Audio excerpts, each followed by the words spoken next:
Legs up the wall is one of the most powerful poses for your nervous system.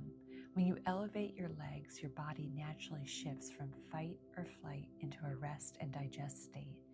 No effort, just gravity doing the work. Let's try to move into legs up the wall right now. You have a few options here. So you can lay down on your mat.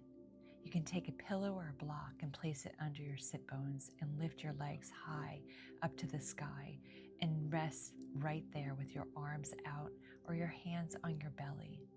You can also use a strap or a belt or a towel around the soles of your feet and just hold. You can also rest your legs bent over a chair or a bed.